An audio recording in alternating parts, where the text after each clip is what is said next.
So this position arose in my game against Vasilin Topalov in Linares in '98. So I was black and it was my move.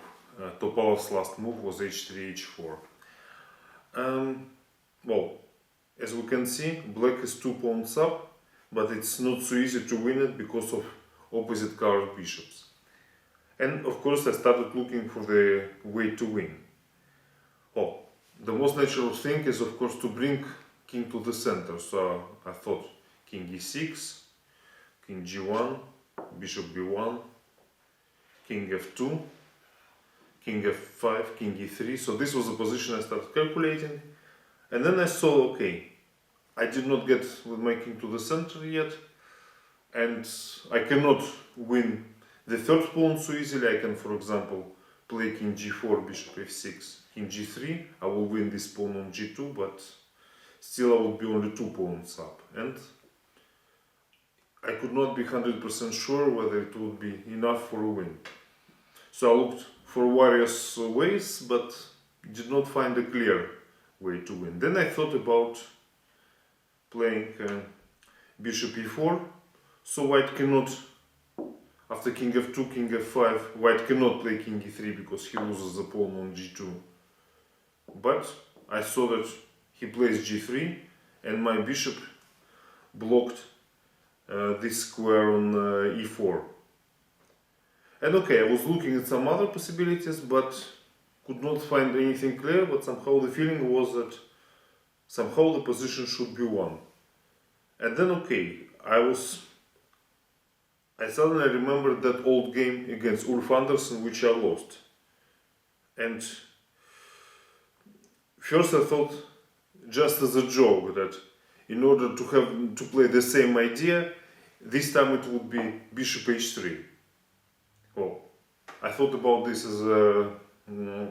as something not serious, but then looked deeper and saw that, okay, of course, that the move actually wins.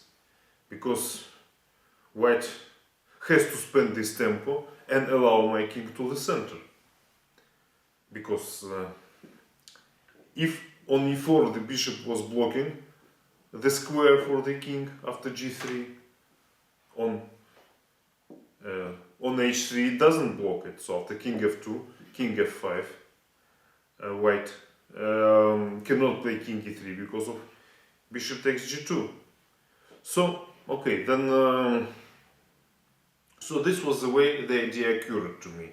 Well, and we are having one of those cases that it's not that difficult to calculate that after bishop h3 black wins. The most important thing is to think that such a move exists. But I was very fortunate that 7 years earlier I had that painful endgame loss against Ulf Andersson, and I could remember similar idea.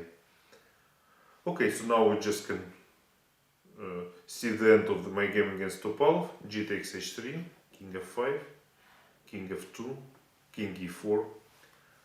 Well, now having 3 passed pawns would be completely enough against the bishop, even if after king e2 f5 white tries to stop the pawn on a4, but this time the pawns would come to the third rank. Let's put it this way. And okay, now bishop cannot keep both pawns at the same time. So if white plays bishop c1, there is a3, bishop takes a3, d2, and black wins. If instead of bishop c1 white plays king e1, that means that king can no longer go from e1. If it goes to d2, there is f2, and of course if it comes back to f2, there is d2. Meanwhile, black can just play king d5, then king c4, king b3, attack the bishop and bring king to c2. So once again, the win is not so difficult. So for example, so for example, white goes bishop a3, king c4, bishop b2, king b3, bishop d4, and now king c2. So that means that 3 pawns here win easily against the bishop, but what's the matter with bishop takes f6? Well, this was important to calculate precisely, but black wins now with this d4 move.